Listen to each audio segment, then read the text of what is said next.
Bom dia, meu nome é Salomão. Se você está nos visitando pela primeira vez online, eu acho que você não podia ter escolhido o melhor dia. Qual é o caminho até ele?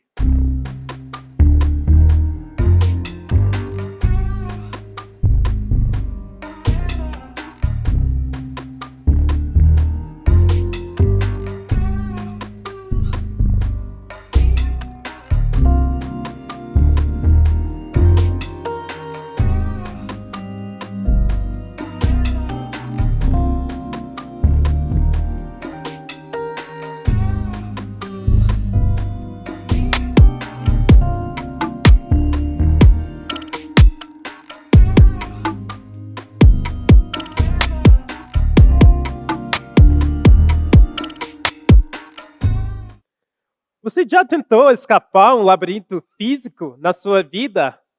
Lá em Texas, onde eu cresci, nessa época de setembro a outubro, tem labirintos de milho. Você teria que entrar por um lado e escapar pelo outro.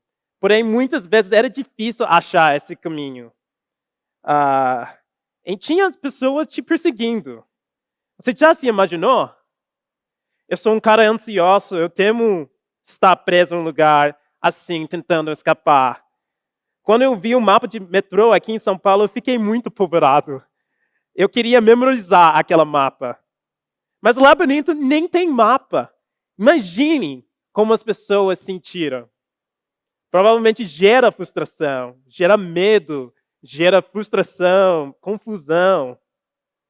Nenhum de nós gostamos de sentir perdidos.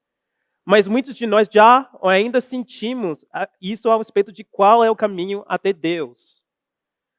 Na infância, eu ia a uma escola bíblica que uma senhora fazia no meu bairro. Eu lembro indo, tomando lanche, muitas boas lembranças. 7 anos de idade. Porém, depois dessa experiência, meu ponto de vista começou a mudar a respeito de religião. Eu vi pessoas religiosas que julgaram os outros, se acharam superiores. Alguns até expressaram racismo. Eu conheci religiosos que eram boas nos domingos, hipócritas segundo ao sábado. E isso veio me perturbando. E me perguntei, qual é o caminho até ele?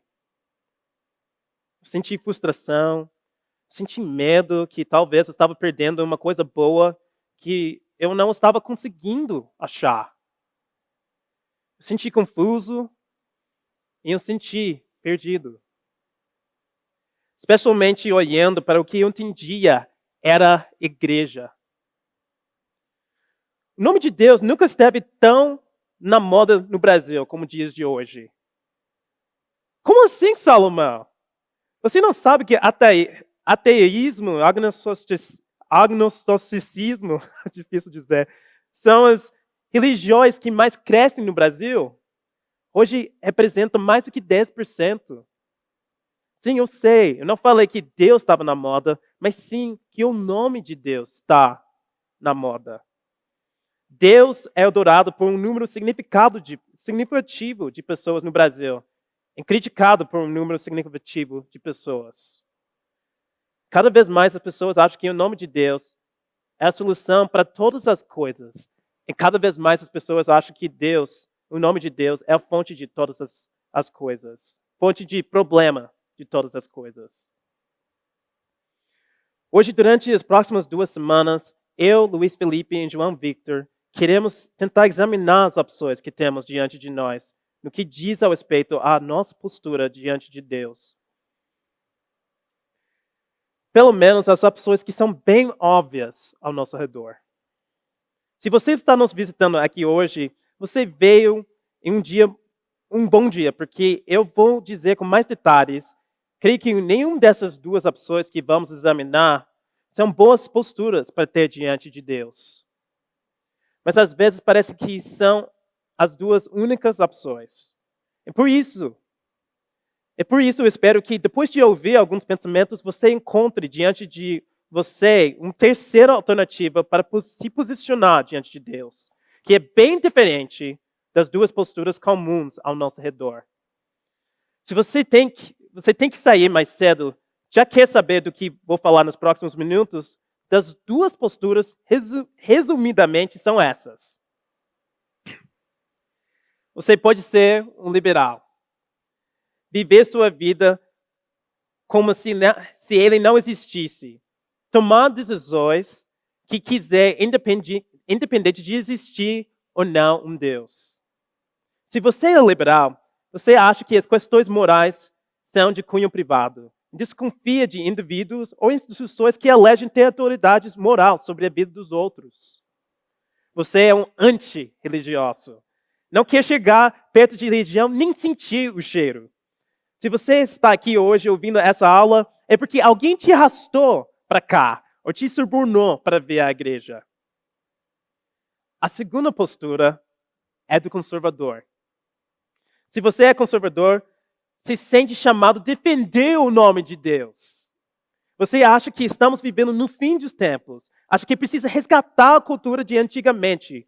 Sentir medo de Deus e quer viver sua vida seguindo suas regras e tomando maior de todos os cuidados para não sair em nada dos termos da sua vontade, como Ele nos revelou. Você é um religioso. E você acha que Deus está no seu lado. Porque, obviamente, Deus não pode estar no lado dos liberais. E a pergunta que nós vamos tentar responder hoje, nas próximas semanas, é quem realmente conhece a Deus? Qual é o caminho até Ele? Talvez não haja pergunta mais importante para fazermos nessa época em que estamos vivendo.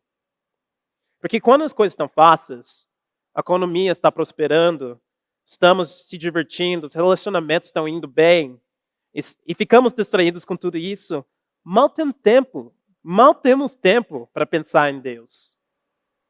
Mas quando os tempos estão ruins, porque a tapete é tirado debaixo do nosso pé, geralmente temos mais tempo para pensar nas coisas mais profundas da vida. Por isso, eu queria te convidar a ler junto comigo essa passagem escrita por Lucas. Um dos discípulos do apóstolo Paulo, o maior plantador de igreja no primeiro século.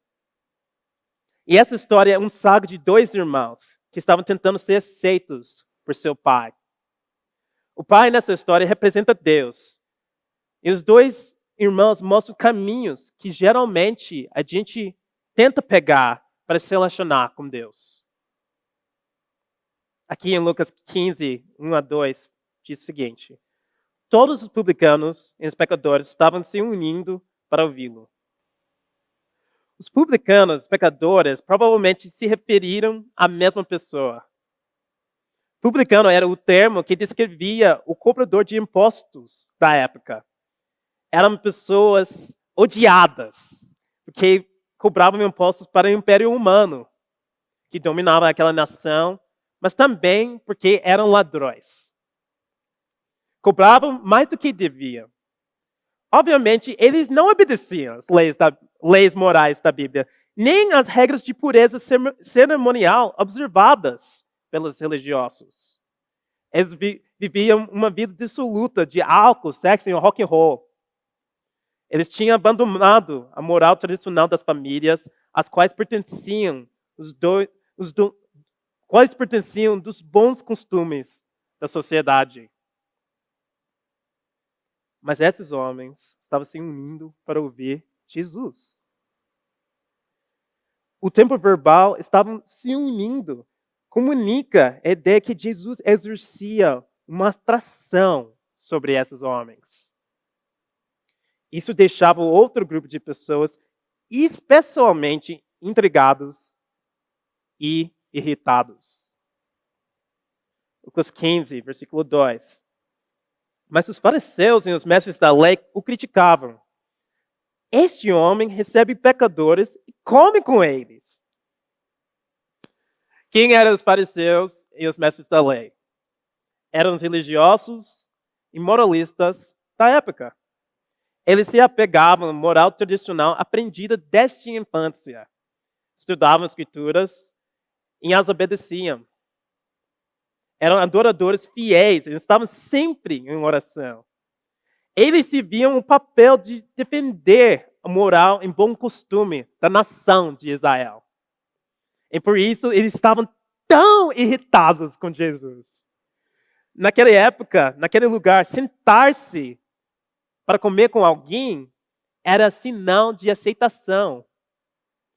E como os fariseus estavam dizendo, como Jesus se atreve a interagir com pecadores como estes? Essa gente jamais frequentou nossos cultos porque eles estão atraídos pelos ensinos de Jesus. Não é possível que ele esteja falando a verdade para eles, como a gente faz. Ele só pode estar dizendo o que eles querem ouvir. Diante desse impasse, de que lado Jesus ficaria?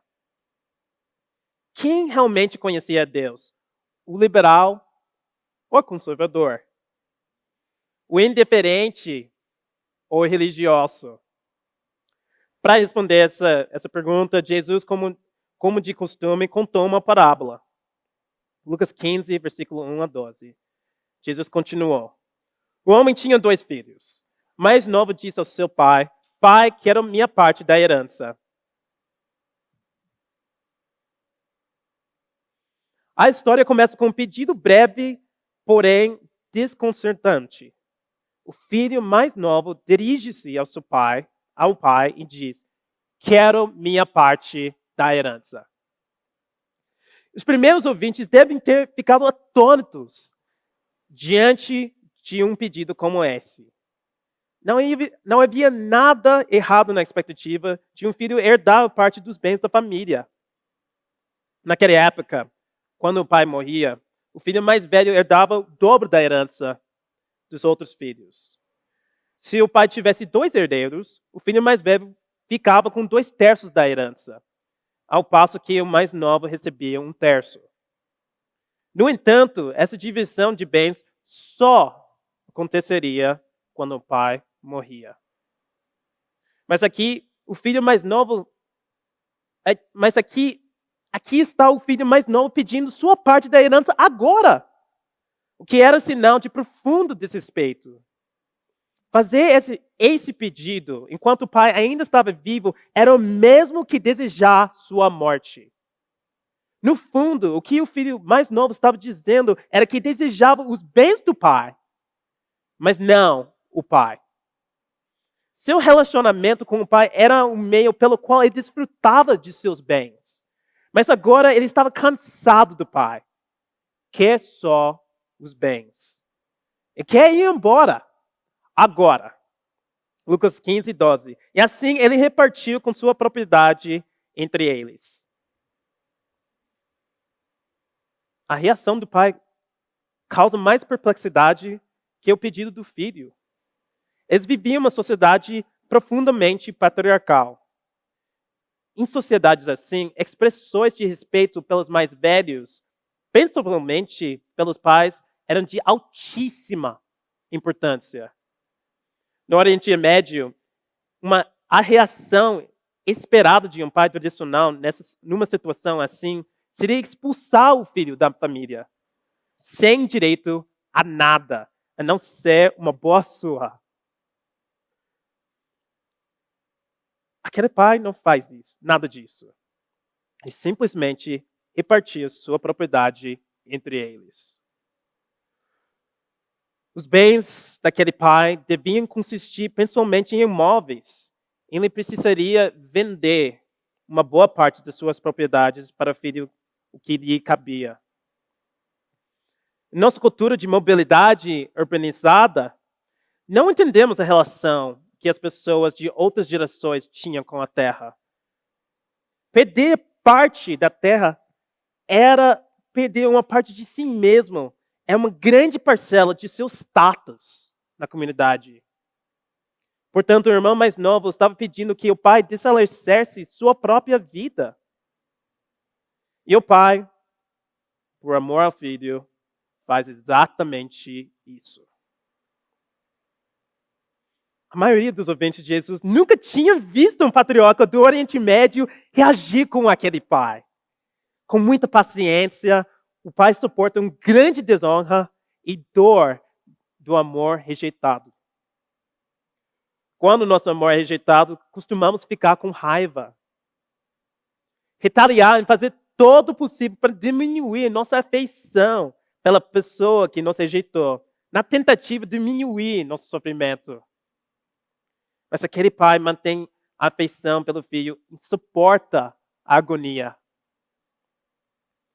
Lucas 15, 12 a 20. Não muito tempo depois, o filho mais novo reuniu todo o que tinha. Foi para uma região distante e lá desperdiçou seus bens, vivendo irresponsavelmente. O filho parte para uma terra distante e levando uma vida louca. Desperdiça tudo que tem. Você se identifica? Talvez isso seja a descrição da sua vida. Você sai a hora que quer, vai aonde quer, gasta dinheiro como quer, faz sexo com quem quiser, como que lhe dá vontade, responde do jeito que quer. Ninguém te controla. Ou se controla só por um tempo, até você ter seu emprego, até você morar em sua casa.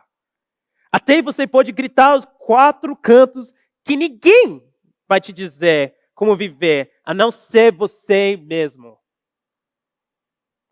O filho mais novo representa a rebeldia em querer fazer só o que nos dá prazer, só aquilo que nós que desejamos.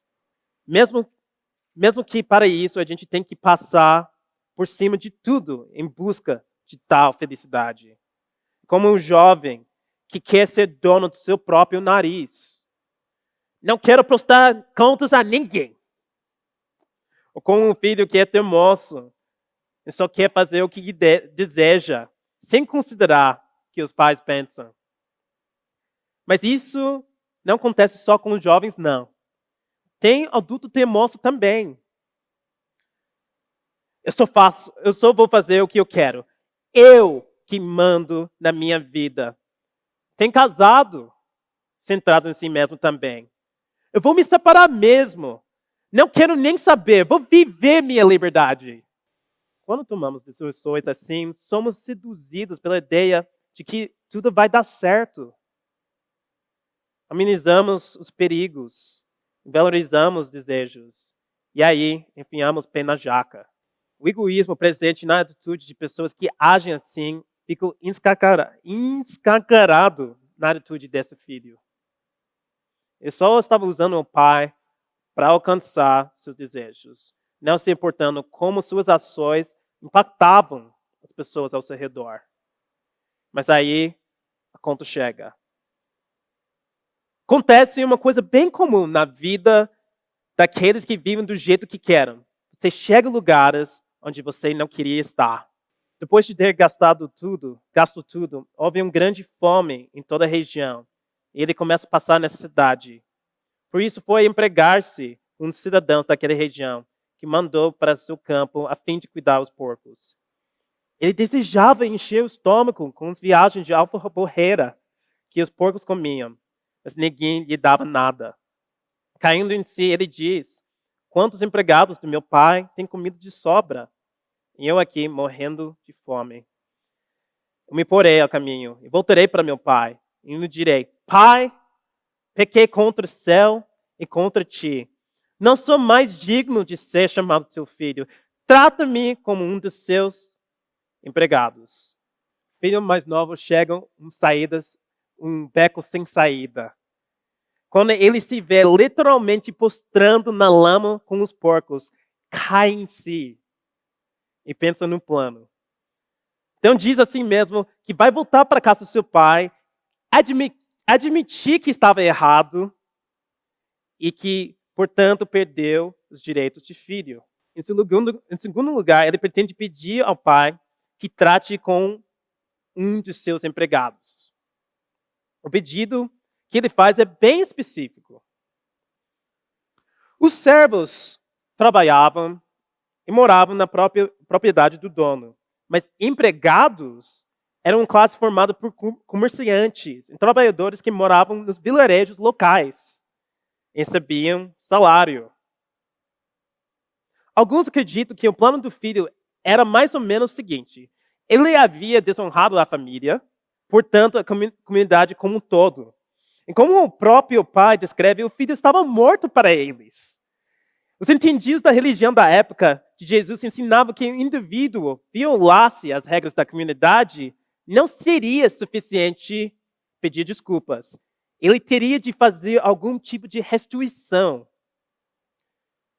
O filho planeja dizer algo assim: pai, sei que eu não tenho direito de voltar e fazer parte da família, mas se o senhor permitir que eu seja orientado de um de seus empregados, aprenda a profissão e receba um salário, pelo menos poderei começar a pagar minha dívida.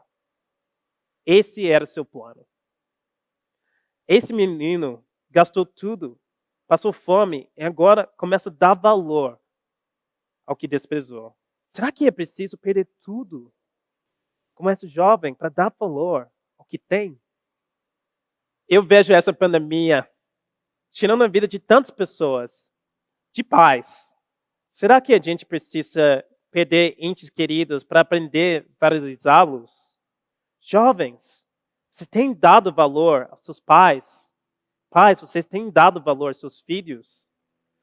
Todos nós temos valorizado os relacionamentos que Deus tem colocado na nossa vida. De qualquer forma, ali no chiqueiro, o filho mais novo tinha alcançado quebrantamento. Quebrantamento é o estado onde, como o nome sugere, o coração está quebrado. Não as veias, artérias, mas a sua postura diante de Deus. É o lugar que você reconhece que não tem a ver com seu sucesso, sua beleza, seu esforço. Onde você entende que não é autossuficiente. É o lugar que você se rende e para de lutar contra Deus. E começa a buscar respostas para suas dúvidas, em vez de ficar lutando contra os inimigos imaginários. Quebrantamento é o ponto a partir do qual você começa a andar de volta na direção de Deus. Sem importar qual será a sua recompensa, o louvor que você receberá, só importando em querer estar perto do Pai. Quebrantamento te convence de que você será aceito de forma ou de outra, que você será perdoado. Você não presume isso, mas crê que, de alguma forma, isso acontecerá. O quebrantamento é uma das experiências mais poderosas que um ser humano pode ter. E esse filho quebrantado começa a ensaiar seu discurso. Quando sente que está pronto para conversar com o pai, ele se levanta e começa a viagem de volta para casa. A seguir, levantou-se e foi para seu pai. Estando ainda longe, seu pai o viu, cheio de compaixão, correu para seu filho, e o abraçou e beijou. O filho lhe diz: pai, eu pequei contra o céu e contra ti, não sou mais digno de ser teu filho. Mas o pai diz aos seus servos: depressa, tragam a melhor roupa, vista nele, colocam um anel no seu dedo e calçados em seus pés. Tragam um novilho gordo e matam-no. Vamos fazer uma festa e alegrar-nos, pois este meu filho estava morto e voltou à vida, estava perdido e foi achado. E começaram a festejar seu regresso. O jovem chega a uma certa distância de caça, de onde já podia ser avistado. O pai o vê e corre até ele. Como sabemos, de modo geral, os patriarcas do Oriente Médio, por serem figuras notáveis, não corriam. Mas é isso que o pai faz. Ele corre em direção ao filho, sem esconder nenhuma emoção. Atira-se sobre ele e um beija. Quase certo que essa postura pegou um irmão mais novo de surpresa. Confuso, ele tenta apresentar seu plano de restituição. O pai interrompe, não apenas ignorando o discurso ensaiado, mas contrariando-se diretamente. Depressa! Ele diz aos servos, traga a melhor roupa vista nele. Como que é? A melhor roupa na casa era a roupa do próprio pai. E essa era um sinal inconfundível de que havia sido reintegrado à família. O que o pai estava dizendo é isto. Não vou esperar você liquidar a sua dívida. Não vou esperar que você compre protocolo de humilhação. Você não precisa conquistar o direito de voltar a fazer parte da família. Vou simplesmente aceitá-lo de volta. Vou cobrir sua nudez, sua pobreza, seus farrapos com roupas de meu ofício e de minha honra. Ele ordena que os servos preparam um banquete para comemorar. E o prato principal seria novilho gordo. Naquela sociedade, a maioria das refeições não incluía carne, pois se tratava de um alimento caro. Geralmente, carne era reservada para ocasiões especiais e para festas. Mas não havia carne mais cara do que o novilho gordo. Um banquete dessa dimensão era algo que acontecia em raras ocasiões. E provavelmente toda a cidade havia sido convidada. As notícias voam. Logo começou uma grande festa com música, dança, tudo para comemorar a restauração do filho mais novo. Afinal, ele estava de volta à vida, à família e comunidade. Que cena impressionante. O pai ainda tem que lidar com a condição espiritual do irmão mais velho, mas a mensagem dessa primeira história já causa surpresa e choque. O amor, o perdão de Deus podem absolver e restaurar qualquer que seja pecado ou erro. Não importa quem você seja, nem o que tenha feito. Não importa se você deliberadamente oprimiu ou matou alguém, nem se impôs maus tratos a si mesmo. O irmão mais novo sabia que na casa de seu pai havia alimento à vontade. Mas ele também descobriu que havia graça à vontade. Não há mal algum que o amor do pai possa perdoar e apagar. Não há pecado que seja parelho para sua graça. Essa história da prova da graça de Deus, oferecida com abundância sem limites. Jesus mostra o pai precipitado em amor sobre o filho antes que ele tivesse a oportunidade de consertar seus erros, de dar algum sinal que seu coração havia mudado. Não há nada que mereça a favor de Deus, nem mesmo quebrantamento extremo. O amor e a aceitação do pai são oferecidos absolutamente de graça. Você é um filho que está banjando aquilo que Deus te deu. Você puder, 15 ou 65 anos, não é tarde demais você voltar para a casa do pai. Hoje vimos a história do primeiro filho, liberal, esbanjador, pródigo, que não conhecia a Deus, até que decidiu mudar seu caminho. Na semana que vem, veremos o que acontece com o segundo filho, conservador religioso.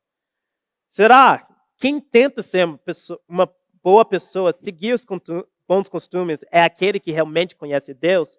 Vamos ver na semana seguinte. Deus, muito obrigado por essa mensagem de graça que você está apresentando para nós. Não importa onde estivermos, nossa caminhada contigo, se a gente ainda não conhece muito sobre você. Deus, eu queria agradecer por você ser um pai que nos aceita como filhos, que sempre está com portas abertas para nos mostrar graça. Cuida o resto deste culto. Muito obrigado por tudo. Amém.